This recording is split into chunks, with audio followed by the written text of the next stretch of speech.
大家好，最近呢，很多粉丝给我留言，家里的洗衣机呢不知道怎么清洗，老是感觉洗衣机里不干净，是不是？今天教你一个简单方便的方法，就能清洗干净家里的洗衣机。开始第一步，杀菌。首先呢，准备一点热水啊，放入一块小毛巾，然后呢，我们加入白醋，白醋呢跟热水的比例是1:1的比例啊，把这个毛巾一定要浸湿透了。然后呢，给它放入这个滚筒里面，把剩下的白醋水在这个平时放洗衣液的地方呢，直接给它倒进洗衣机里就可以。然后呢，调脱水模式，脱水的过程中呢，小毛巾会跟着桶壁在转，它会把稀释好的这个白醋水带到桶壁的各个地方，从而起到杀菌的作用。第二步，清洁。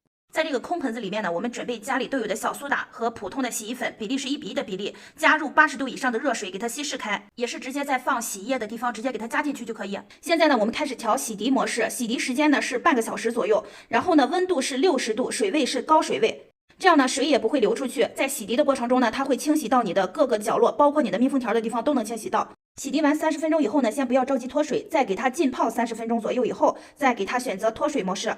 现在呢，大家来看一下，这个是经过一系列操作之后呢，放出来的水特别的脏。第三步，清洗小凹槽。清洗这个小凹槽之前呢，你先找一枚硬币啊，轻轻的在这个上面一按，这个地方就能打开了。然后我们打开之后能看到啊，这个里面呢它有毛发呀，还有黑黑的污污的地方，是不是啊？然后放在这个水里面呢，给它拿刷子给它直接刷干净就可以。然后安上去的时候呢，给它拧紧一些就行。如果拧不紧的话，它容易漏水。这就是完整的清洗洗衣机的教程，大家有没有学会呀？关注朱亚洗涤，每天带大家了解不同的洗衣知识。